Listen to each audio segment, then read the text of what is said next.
Toiling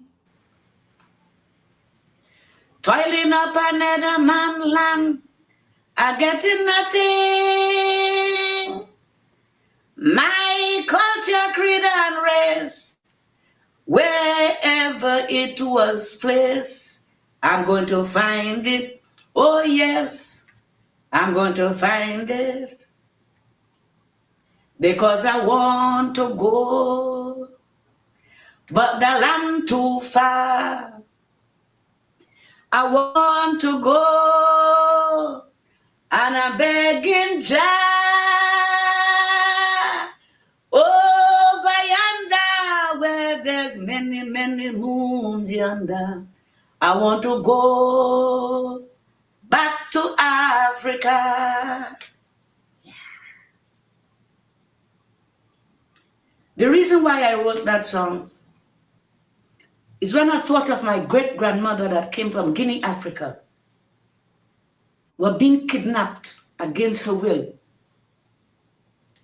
bought and being sold against her will, crossed the Atlantic Ocean against her will, landed at Mountain Bay in Tobago against her will, work on Grafton Estate against her will, being beaten, being raped against her will.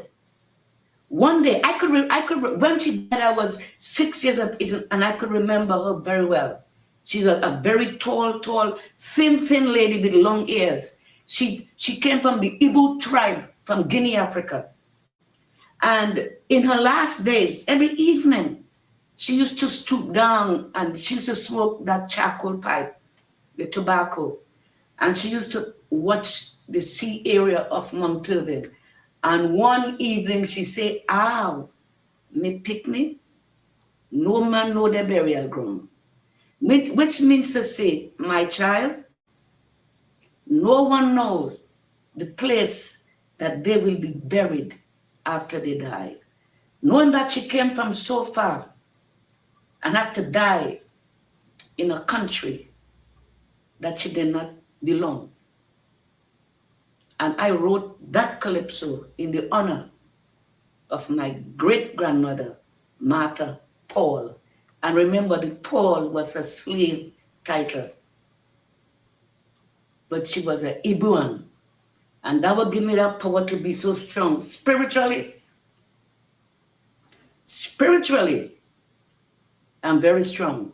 It gives me the will to live and the will to speak about the criminal elements and the criminal intentions against these slaves. Oh, me mama, me papa, listen to the voice of your daughter. Me want come home back to Africa. Me want be with me grandfather. Eh, lelu, lelu, futu, lelu. Lelu, lelu, futu, lelu. Nawata wanga, nangata boso. Lelu, lelu, futu, lelu.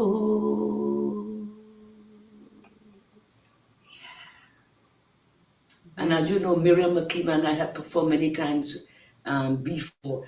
And thinking of Miriam Makeba, I brought in Miriam Makeba also in the calypso, in that calypso vein. Faitang, Miguru ba.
your hostess. And my name is Linda, MacArthur, Monica, Sandy, Louis, Calypso Rose. And I came from Tobago. We are going to Jamaica right now. Give you some blues.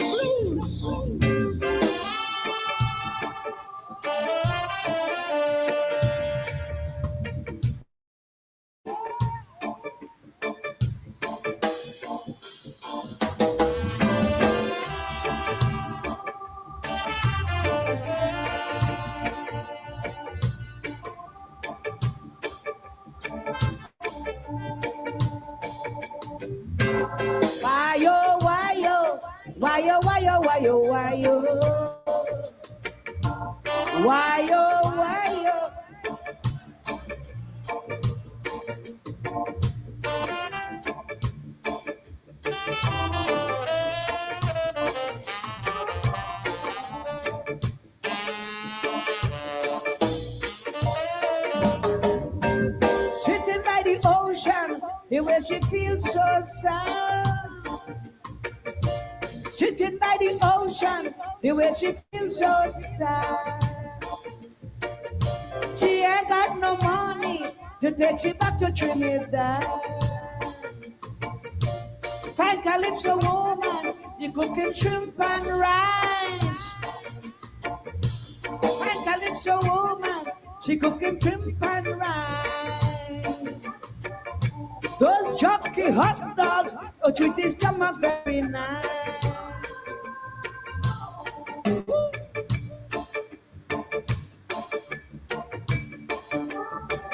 In Trinidad, $1 buy papaya juice, banana pie, 6 coconuts, a fruit, and plenty fish to full the boat.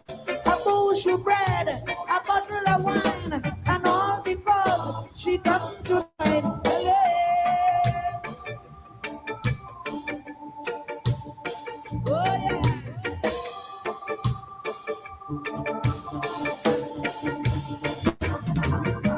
If she heard from nectar, if she heard from juice, the pocket full of empty, he's got the Calypso blues.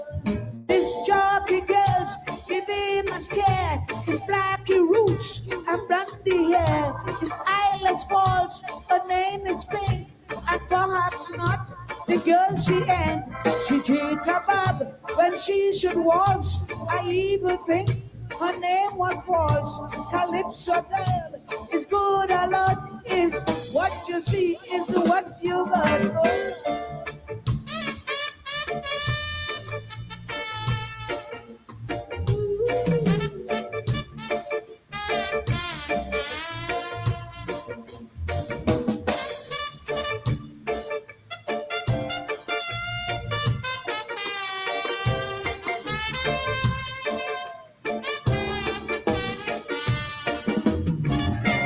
Why oh, why oh, why oh, why oh, why oh, why oh.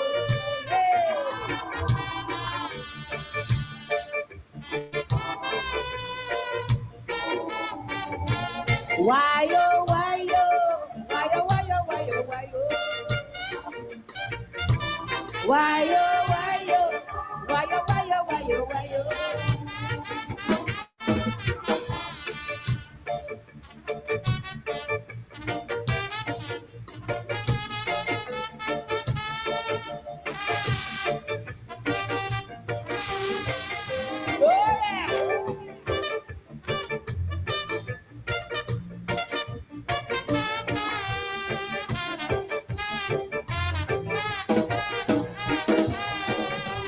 Why oh, why oh, why oh, why oh, why oh, why oh, hey.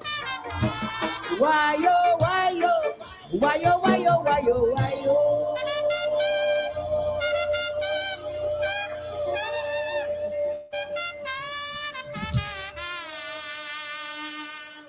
Yeah! Give it up! Give it up for Sylvain.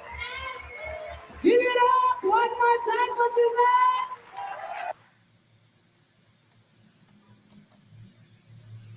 The queen of music in the Caribbean, Calypso Rose, still going strong, still going strong. I want to go back to Africa. I want to go back to Africa. Carry me back. I'm in my country. Carry me back home. I want to go back to see my great grandmother. Carry me back in my country. Carry me back home. When me come, me not come with belly. No, me go with belly. Africa, I want to come back home. Africa, I say a tired room. Just give me the plain passage because I go home back. Go back to Africa to see my great grandmother. Africa on the mind, Africa deep in our identity. Africa shall never die.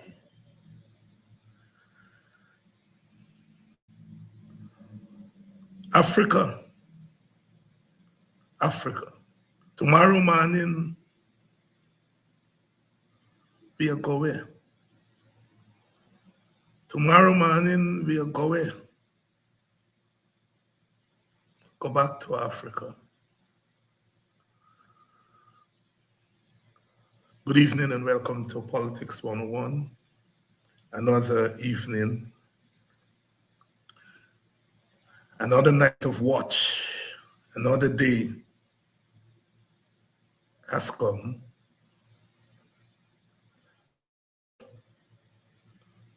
Will never die, shall never die. She may wane, she may be sidestepped from time to time, but she will never die. Oh, Picnic, Bush Gatees,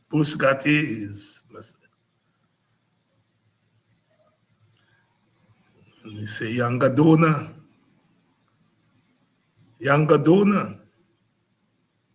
you better clear the way lest you pass.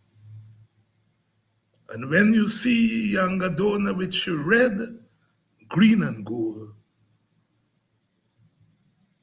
you better clear the way lest you pass. Going back to Africa. As part of the Back to Africa movement, the Back to Africa movement, gaining steam with the movement of Marcus Messiah Garvey, whose name I've had to invoke so many times these past few days. The Black Moses, the Black Moses. Good evening, another day. Today I spent part of the day with children. This year's emancipation, to spend time with little children. I spent a couple of hours today with a group here in Buxton, little children. A group that is called All God's Little Children. And I went to speak to them about emancipation. They meet in a building where I went to school, Buxton Secondary School.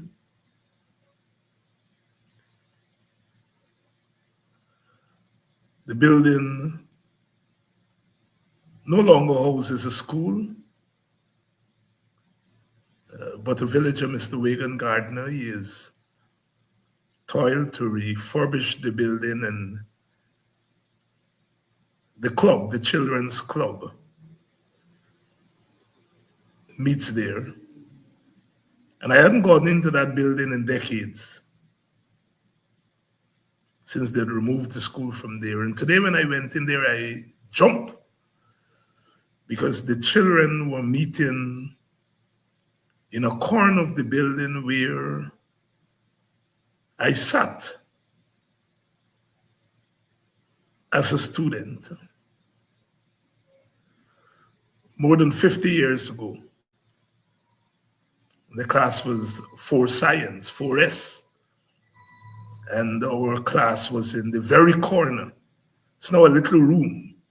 In those days, we didn't have rooms. There was an open building and separated by blackboards. I think today you all call it chalkboard. It brought back memories flooded. And the person who was helping to teach the little children was one of my teachers at that very school. Taught me English language and literature. And I was able to talk to those little children about emancipation, the story of emancipation, the story of the Middle Passage, the story of enslavement, the story of overcoming enslavement, the story of the village movement.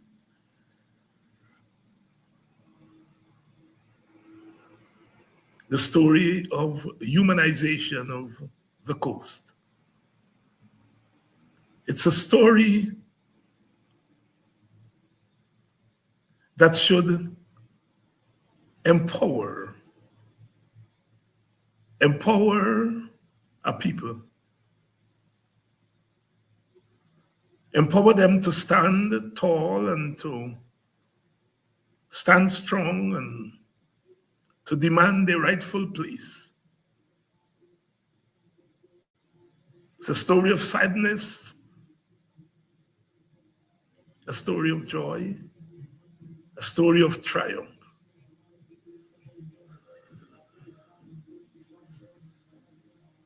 This emancipation, like every emancipation, must remind us of that story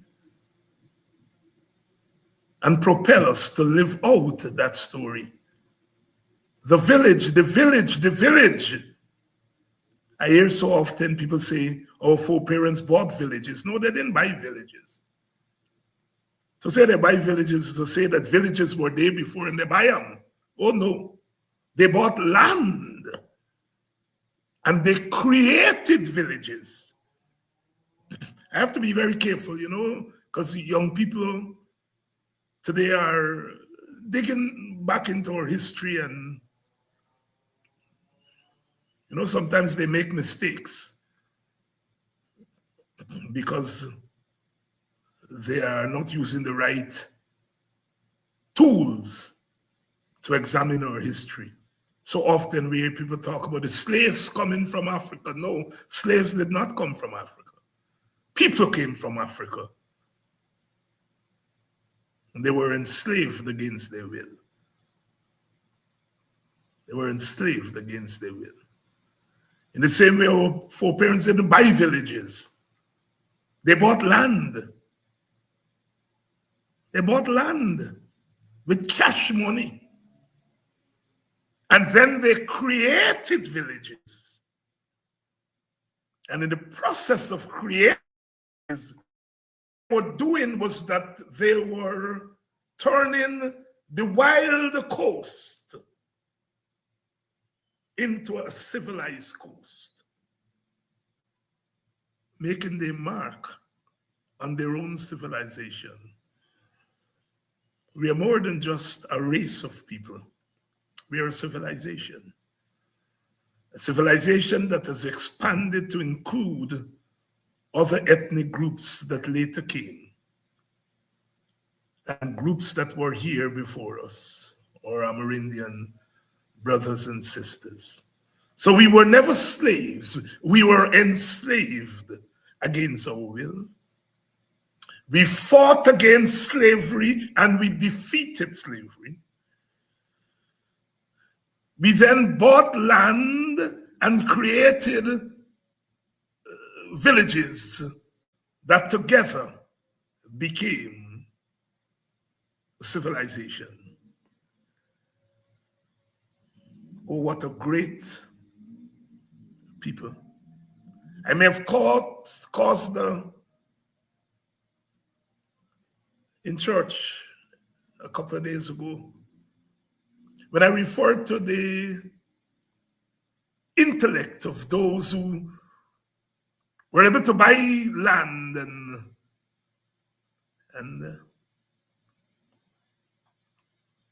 create villages and expanded civilization. And I refer to them as people of intellect, not academics. And one of the reverends picked up on it. The distinction between academics and intellectuals. Our foreparents were intellectuals. They couldn't read and write. They could not read and write, most of them. But they preached the gospel, they preached the scriptures. How they did it? It was because although they did not possess academic qualifications, they possessed intellect. Professor Nettleford calls it the creative intellect linked with the creative imagination. They could imagine 2026. I told those little children,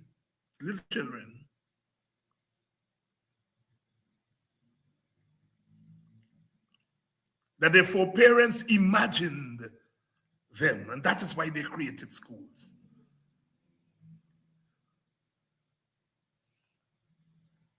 I told them that once upon a time in a place called Buxton, you had to try hard to be a dunce. You couldn't be a dunce easily. 3 high schools, 3 secondary schools, 4 primary schools, about 10 kindergarten schools. You couldn't be a dunce easily in a place like that. Education was all over you. Our foreparents had the intellect to prepare that for us. When Martin Carter said, I come from the nigger yard of yesterday, that's the nigger yard that we came from, a nigger yard of education.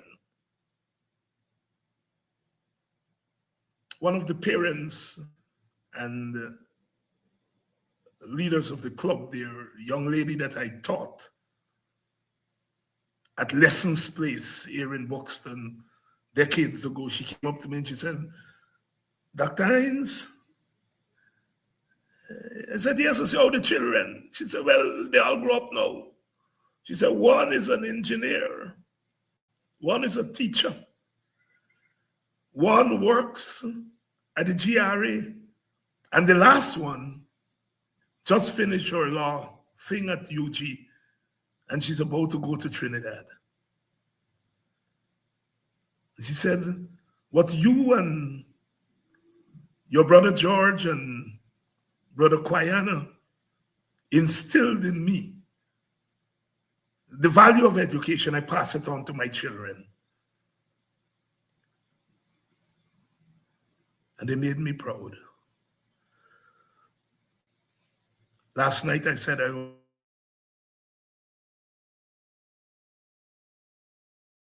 was bored.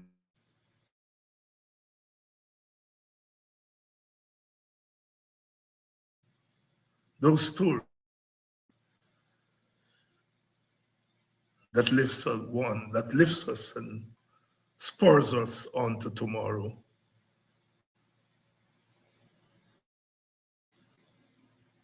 Emancipation is also about education.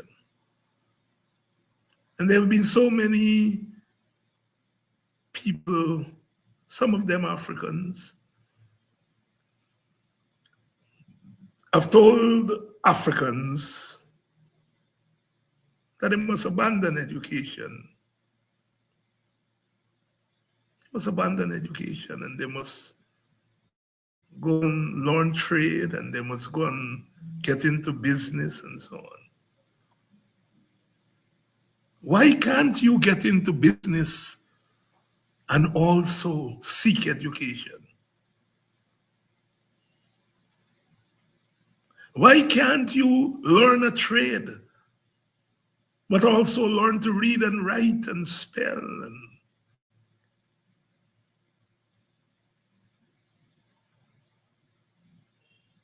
Why it has to be one or the other? Hold on to education, because emancipation is also about education. Most of those men and women who bought land and created villages, they couldn't read and write. But one of the first things they did was to create schools. They weren't creating the schools for themselves, they were creating the schools for us. For us.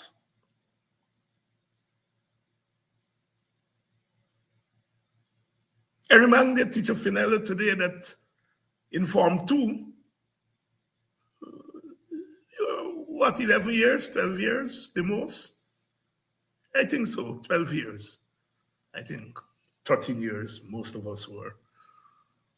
And she used to have us read these short stories in a book called The Sun's Eye, a collection of Caribbean short stories. And that's when we were introduced to the Caribbean. As little 11, 12-year-old, we became aware of something called the Caribbean. And she used to have us not only read those short stories, but we had to then write skits out of those short stories. 11 years old, 12 years old. And when we were finished writing the skits, we had to act. That's where Henry Rodney came from. We were classmates, and you could hear even then at 11, 12 years old, you could know that Henry Rodney was going to go on to become a great creative worker, creative intellect. Yes, at 11, 12-year-old, we were reading stories, short stories, understanding them, what they mean, what Miguel Street meant, and we were reading Samuel Selvon, and we were reading Edgar Methalls, and Martin Carter, This Is the Dark Time I Love. I remember those words to this day. You may have heard me from time to time recite them, as you would say, on this program. I first learned them as an 11, 12-year-old kid in my literature class. And then we had to turn those things into skit. And I asked Teacher Finella, don't you think you are a little bit unfair to us? Asking us to read short stories at 11, 12 years old, understand them, and then write little plays, and then act the little plays. And she smiled. She said, as a teacher, you teach what you have, you teach to what you have before you. I think she was saying that the little 11, 12-year-old students of that time were products of their time. We had just become independent. We had just become a republic. And we lived in a world that was transitioning from plantation to nation. And we were part of that transition. And so we were given heavy load to fetch. It was then that we became West Indian. I remember one of the short stories by Edward Camo Brathwaite, a Barbadian who lived in Jamaica and was married to a Guyanese wife. He's a quintessential Caribbean man. And he wrote about cricket. He wrote about West Indies versus England and collapse, and he said, When the team was in trouble, there was not a man to hold it up, and that left a mark on our minds. And so as one thinks about emancipation, one thinks about education. My teachers, some of them went on to university and became PhDs. Most of them stayed in the teaching profession and labored in the vineyard. Labored. They couldn't go on to university. Had they done that, many of us would have been left by the wayside. We went on to universities. And so we lived out the dreams of our teachers, and they prepared us. And that is why everywhere I go, every time I open my mouth to speak on anything, I remember my teachers. They are part of the emancipation that we celebrate. If you are in touch with your teachers, you have their phone numbers, give one of them a call tomorrow and say, thank you. Thank you. Thank you. Thank you. Because that's part of what emancipation was about, preparing new soldiers. By the time they were finished with us in secondary school, we were ready for the world. Ready for the world. Today, when I write or when I speak, I know that I'm not speaking for me. I know that I'm speaking and writing not because of some superior skill that I possess, but because somebody, a set of people, men and women, mostly African, but there were some Indian teachers,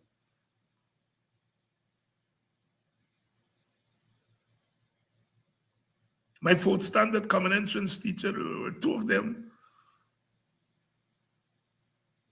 Clyde Rupchan, who is now dead. Fevro Comash, a Portuguese teacher. There were two fourth standard class, and I was in Rupchan class. The Rupchans were a Buxton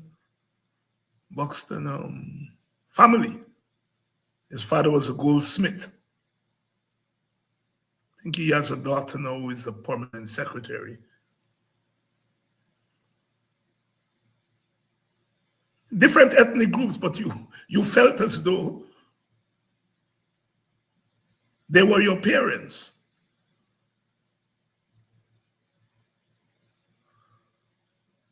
My aunt was raising us because my mother had migrated. She couldn't help me with homework. She did everything else to make sure that we went to school. And so we couldn't depend when we go home, Auntie gonna help you with homework. She said, are you taking everything at school? And we had homework, we had to club our way through. So it meant that we had to take in everything from school. And the typical family in the villages were like that.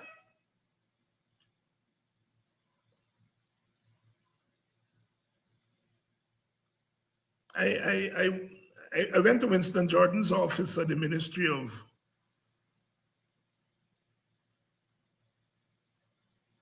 Finance during the APNU government for something. And as I sat there, Rupchan walked in. By then he had, gone on, and he was the person who wrote budgets under the PPP, and when the coalition came to office. And as I was sitting in Winston Jordan's office, he walked in. And he said, Winston, me teachers by a school, Teachers by a school. And just by the since then. You know, he would have turned out so. Turn out in politics. I think Mr. Jordan said, well, I didn't know that. He said, well, you know now. We teach this by. And when he left the room, Winston told me something that made me go back into the office. He tell me, the office at the back. And as I entered Mr. Rupchand's office, he said, I know where you come from. And he turned to his assistant and gave him some instructions. And he said, when me dead, I want you to continue this instruction. He told me before I left that he was not well. And although he didn't say he was going to die soon, I gathered as much. I think he died within a year after that visit. But he had left instructions with his assistant what to do in relation to my visit to his office. I like to tell those stories here because many times we think that we made it on our own. We are products of communities. And the link that I'm making here tonight is between the creation of villages, the creation of communities, and the responsibility of the communities to raise its children. To raise its children. Some of us may have had more opportunities than others. But all of us got opportunities, not because a government give us opportunities, government played their role, but because the community prepared us for the opportunities when they came. The story of emancipation is a story of community.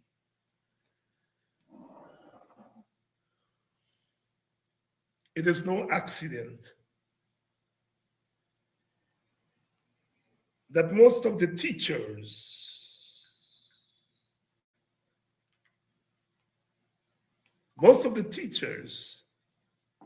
in Guyana, most of the teachers in the teaching profession, most of those in the teaching profession,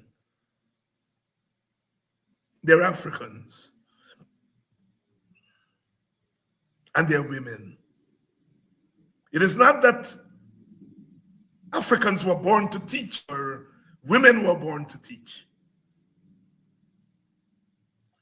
Because the teachers were the molders and still are. The molders of the community, carrying the community on their backs, earning very little. So they were not doing it to get rich. They were doing it to enrich their communities.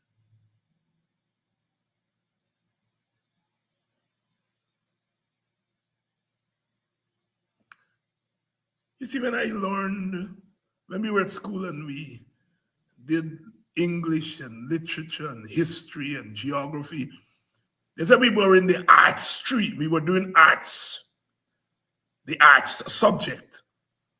Later when I went on to university, I learned that they call them the humanities. It was through those subjects that one developed a sense of humanity.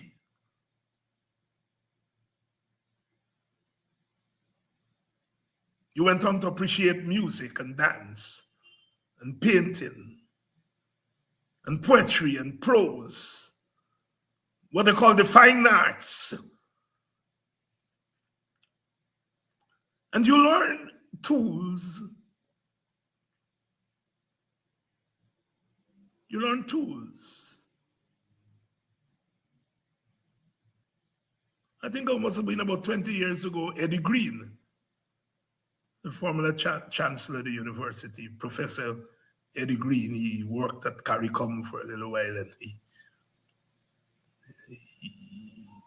and I'd known him from Washington, D.C., when he was at the World Bank, I think, or the IDB, one of those institutions.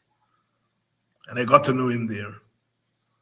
So he saw me somewhere one day. He said, David, why you don't think about creating some courses at your university, linking politics and education, or politics and culture, or politics and communication, because you're very passionate about culture. And although you are a political scientist, find a way to merge the two. And that inspired me to create a course on Bob Marley. I went on to create courses studying reggae, calypso, and hip hop, linking the politics, what I call music as political discourse. Eddie Green planted that seed in my head. I'm saying that to say no man is an island, and certainly none of us Caribbean people can say individually we are islands. What we create and what we become are the products of the intervention of many people. Good evening and welcome to Politics 101. What a dramatic day it was today. What a dramatic day it was today. The people of Linden, I think thousands of them were on the streets.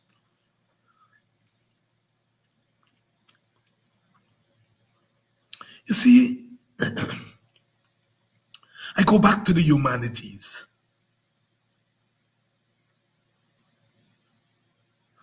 What I've learned from reading books and studying the great thinkers is that I've come to appreciate the unpredictable nature of the human spirit. One of the things I learned is that you can never order people. You can never tell what tomorrow will bring.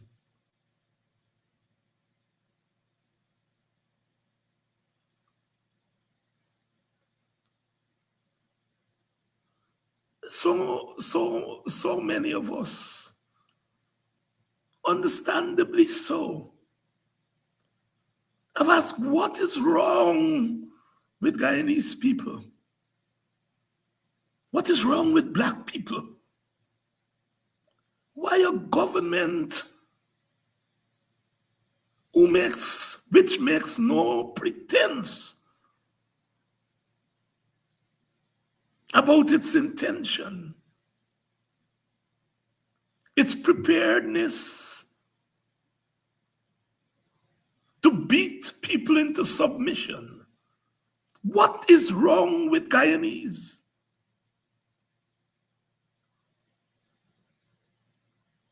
I've heard people say that when they brought us here as enslaved people,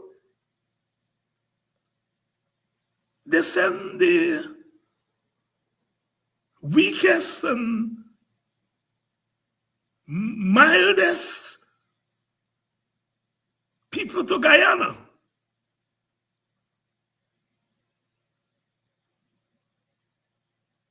Why are Guyanese taking this nonsense? Why are Africans taking this nonsense?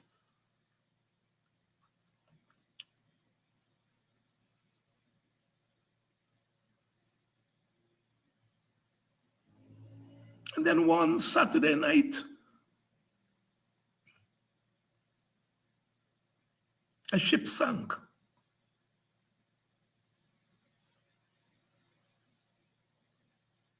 And quietly, gradually,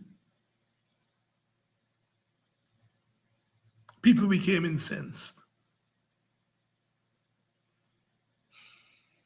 Only last year, that little girl was killed, murdered in that hotel at Tushen, and people became enraged. All over Guyana, all over the diaspora. Yes, it was mostly people of African descent. But you could feel the vibrations of their rage, whether you were Indian, Amerindian, Chinese, or Portuguese. And so today, in Linden, people came onto the streets because the insensitivity, perhaps the bravado, perhaps the contempt of the PPP government. Jack Dio probably thought that he's invincible. I can go anywhere, anytime, do anything, anytime, chores. This time to go into Linden to hold an outreach. Not go to Linden to talk about the tragedy, but to hold an outreach. No, governments must hold outreaches. But you are going into a territory that was not your natural political territory. But I think it's the kind of contempt that the government has for people, that it would dare in this season of outrage. Well, a few thousand people greeted Mr. Chatio today. I think they broke down the barriers and went into Watuka place there and demanded to meet with him. I tried to follow as much as I could follow on social media.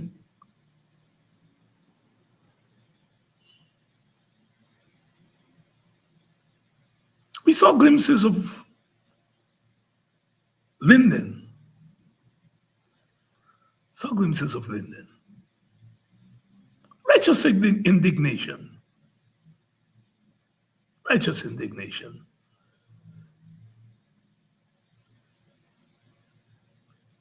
We have a long, long way to go to regain our God-given right to say no, our God-given right to protest, our civil right, our constitutional right, our human right to resist oppression. We saw glimpses of that. It's a long way to go. It's a hard road to travel.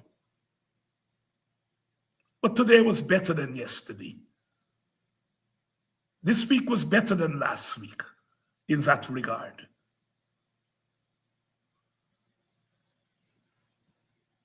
I wished it were different. I wished I didn't see a three-way street. Some Africans dressed in red,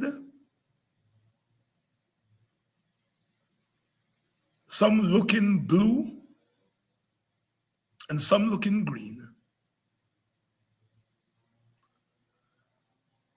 And they were cussing each other. The blue and the green, they were cussing the reds. It was not a pretty sight.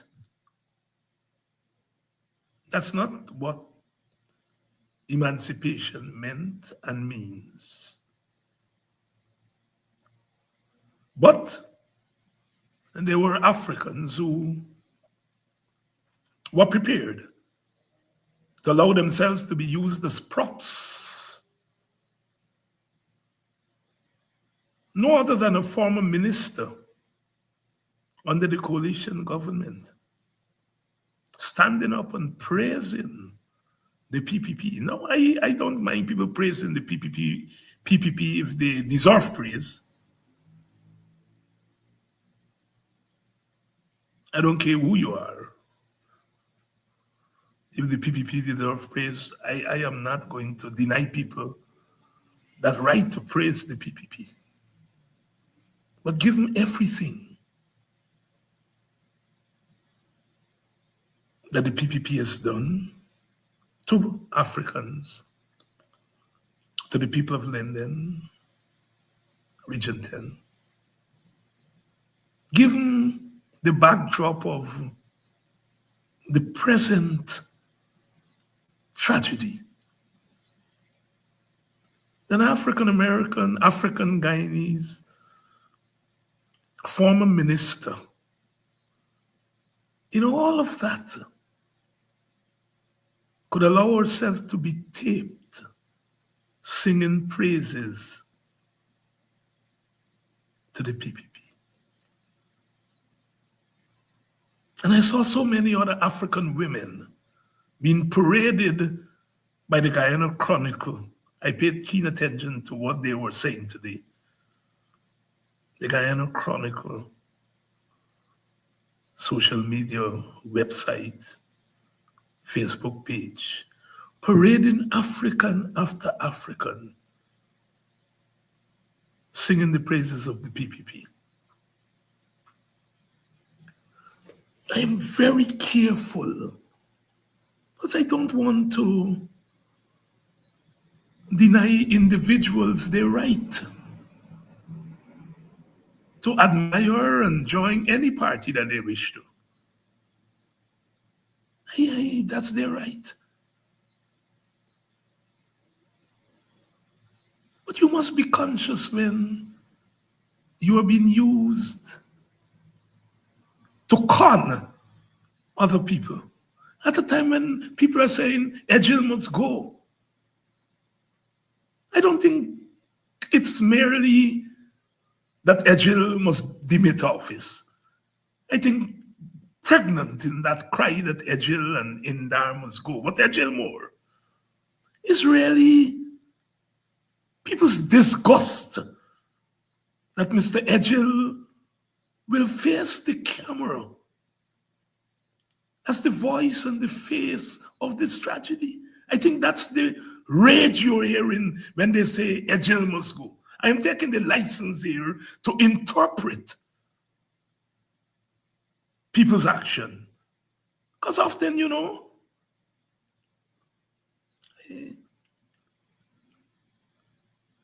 I can't remember who was but it was Clive Lloyd. I once interviewed Clive Lloyd, 1999, way back. I met him in Antigua, and I can't remember if it was him or Conrad Hunt or Wes Hall. But one of them told me that when you're out there playing sport, you do not wake up in the morning and say, I'm going out there and I'm performing a political act. But when you get out there and you see the crowd in the stands and you watch their faces and you hear the music and you watch them dance and prance and you watch their faces when you disappoint them, it is then that you realize what C.L.R. James said, is that you're engaged in more than just the sport. You're engaged in combat. You're engaged in representation. You're engaged in resistance.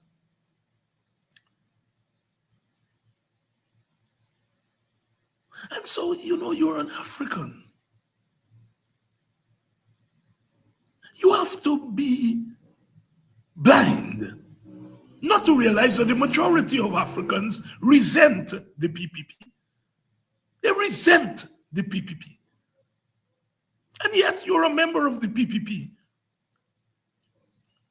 But But you don't disregard that resentment of your own people.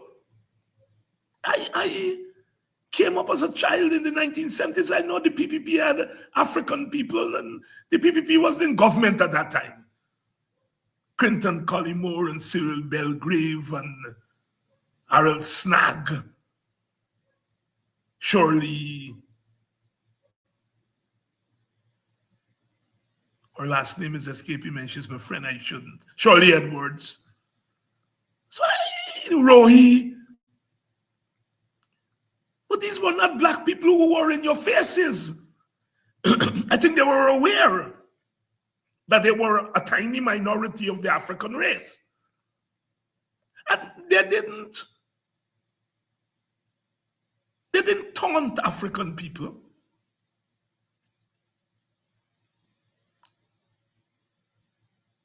But what I find with this generation of black people in the PPP, they are more big ass. They're more arrogant than the Indian members of the PPP. They care not about the feelings of their own people. And there is a way in which you can be PPP, but care about the feelings of your neighbors and your families and your neighbors. These people, men and women, it's as if they're taking the little power that they get from the PPP and flinging it in our faces. That is what the arrogance.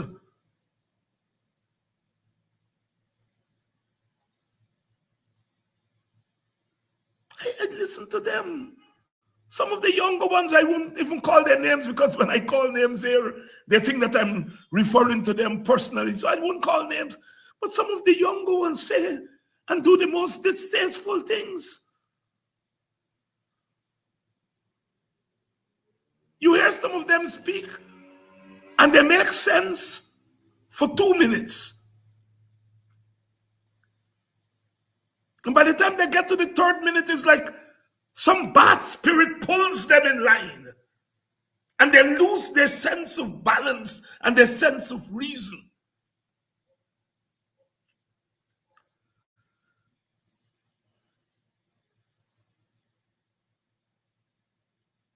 So when I saw that Madam Minister today, I said, are you not aware of what your neighbors and your family and your brothers and your sisters in Linden, are you not aware of their feelings about what this government has done to them and people like them? Obviously not.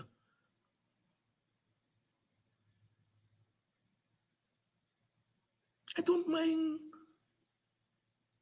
people joining the PPP if they want to. Whatever they want to join the PPP for. But don't take the filth in the PPP and throw it in the faces of your own people. You have to go back to those streets and those homes to sleep tonight. You're not going to Pradoville. You're not going to Babujan. You're not going to Enmore. You're going right back there in Linden. And you, just in the name of membership of a political party, throwing filth in the faces of your own people. I saw some of that today.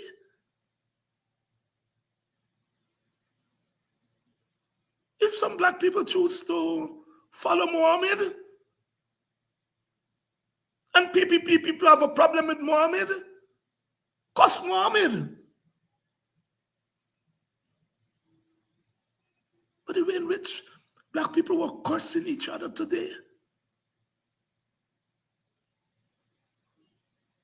Some of them were Muhammad people. Some of them were PPP people cursing one another. Black people cursing black people under the banner of two leaderships that can hardly be called their own leadership.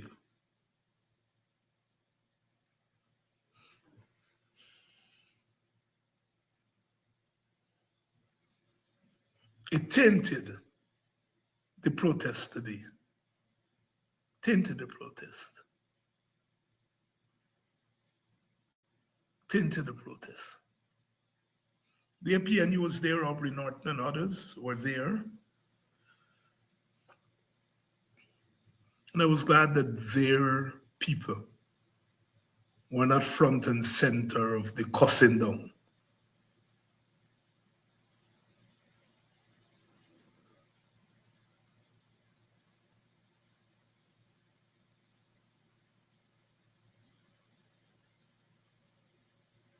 What's our price?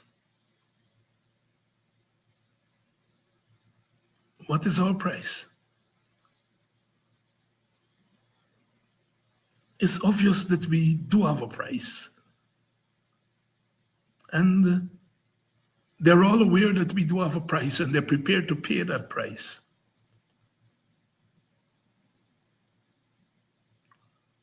They're prepared to pay that price. But today was better than yesterday. Today was better than yesterday, and tomorrow must be better than today.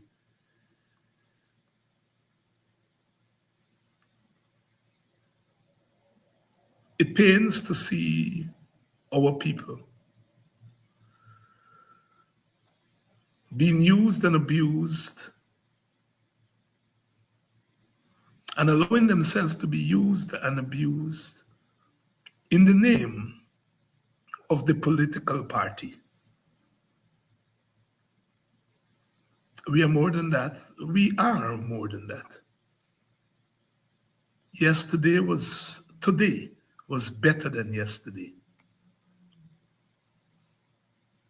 Our people took a stand in Linden.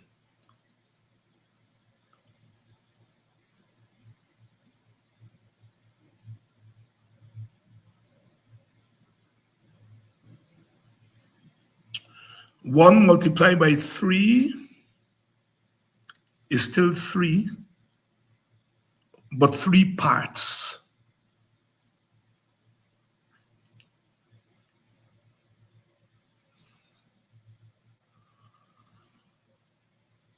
Last night we talked about the curse of disunity.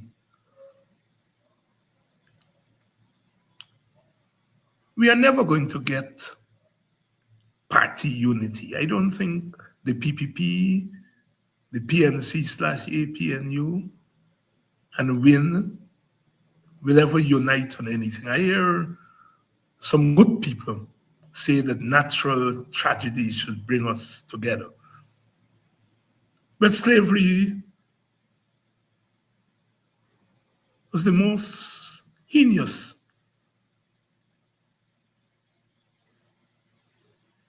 of national tragedies. And it hasn't brought us together. Why are we dreaming that the capsizing of MV Barima will bring us together? I have to be frank.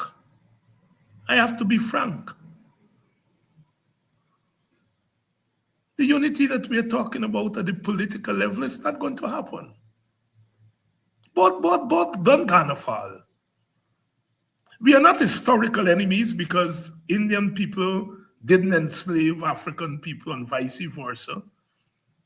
We didn't enslave Amerindian people and vice versa. So we are not natural enemies. But given the way in which our history has played out, we have become political enemies. I hear some of the shallow analysts talk about, walk on the road, and black people say, hey man, you do good. And of course, that is natural. We live in the same country. Indian people will hail you up and African people will hail you up. Indian people hail me up. Indian people don't meet me on the road and cuss me.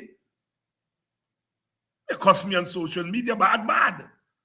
But I think some of those people on social media who cuss me, they see me in person. Hey, David, come let me take a selfie. That is only part of our story. Some people take that and make that the story. David, I'm living in the past. In the past, they used to do that. Look at what they're doing at Linden today. All that some of us are doing is acknowledging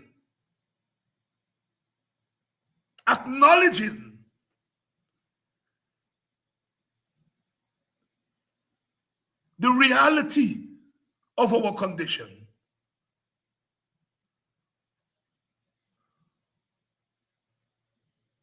I think it's David Rudder said, how we vote is not how we party.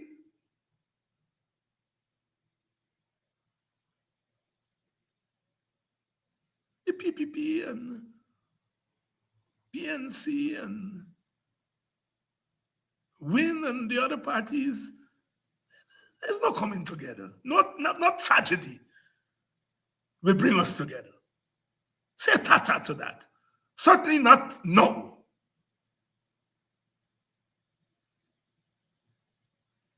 Right now we are in competition for commonwealth. Not the Commonwealth, but commonwealth as in wealth that we are getting from oil and gas. We're in competition for that. And that competition is not going to spur us together, it's going to rip us apart. But even the ripping apart,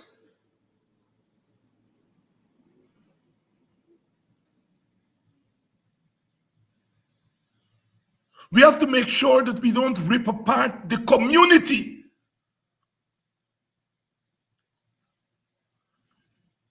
And that is exactly what I saw today. I saw today the heights of protest, but I saw the depths of ripping apart, the depth of disunity.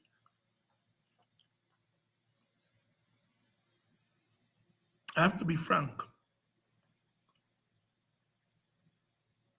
I have to be frank. The heights of protest, but the low of disunity. African cussing African. And it looks as though at some point they will fight. African fighting African in a majority African tongue.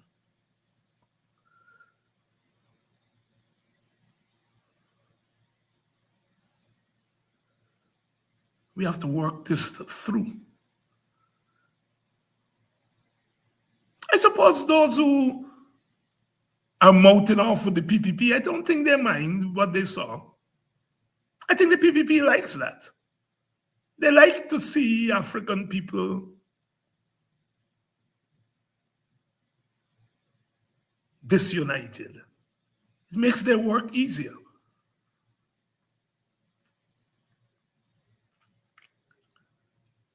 It means that we are not going to attack them with full force. They like that. They like what they said. They didn't like the protests. But they like the protests divided in three. Because when you are divided as a community, somebody said, well, Dr. Hines, who are you talking? If they're divided as party, then it doesn't follow that they divide as community. And I said, not necessarily. It doesn't have to be like that. I born, grew up, live in a village that we used to be divided by party. Some Buxtonians were WPA, some were PNC, some were both WPA and PNC. We were divided as party, but I don't think we were divided as community. I don't think that the PNC chaps we ever stop talking. We make fun now. The PNC boys would say, they plan their thing and they put a post up on all the lantern posts in Buxton. They finish their work at 1 o'clock and they go home. And by the time 6 o'clock in the morning, all the posters come down from the lantern post. Them WPA by don't take them down. We make fun of it today.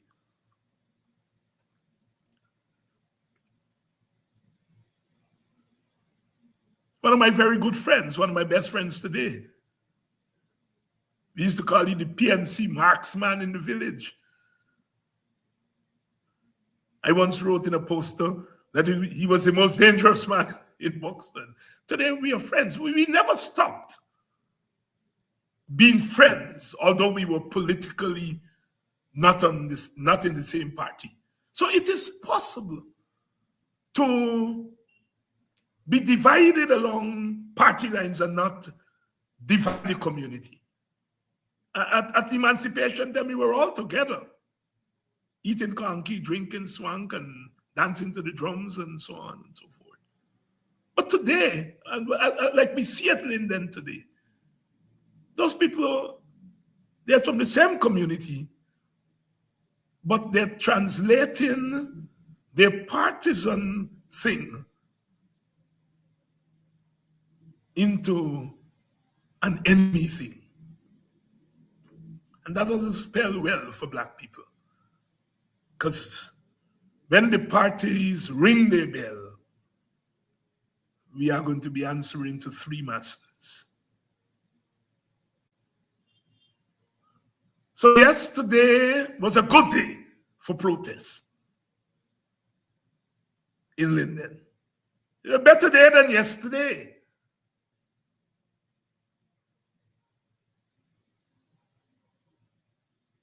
It's a better day than yesterday. But we have to observe the downsides of what we see. We can't make it into what we want it to be. We can merely observe, and that's what I'm doing. I'm making an observation.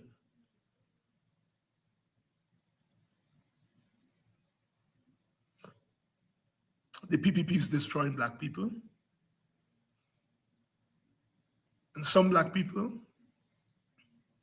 are helping in that destruction.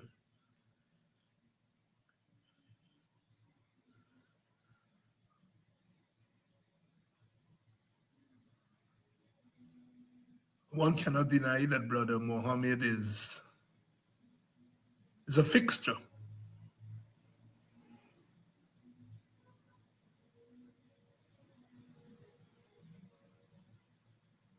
But you're not going to see Jack Dio doing an outreach in Enterprise or Port Morant. And Brother Mohammed ain't going there and break down no rails. Brother Mohammed not going there and break down no rails in Enterprise and Babu Chan. And then more Port Morant.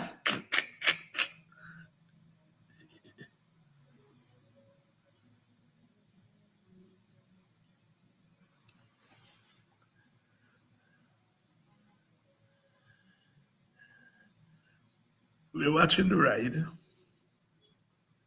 Tomorrow is another day. And we're watching.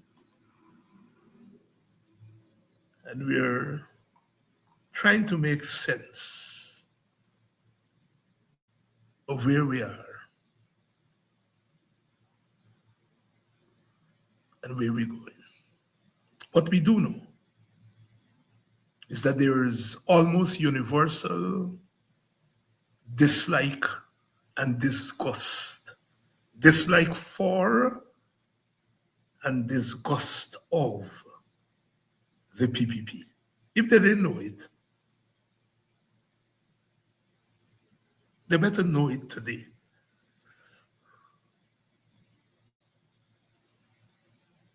it was insensitive of Barrett to decide to go to Linden today. They either misread the mood of the people or they don't care. And I think it's both. I think it's more they don't care. But I think there's also misreading because they figured that they beat up black people too much. Black people aren't coming out on no road to protest anything. A couple of them gonna come out and so on, but you're getting 1,000 of them to come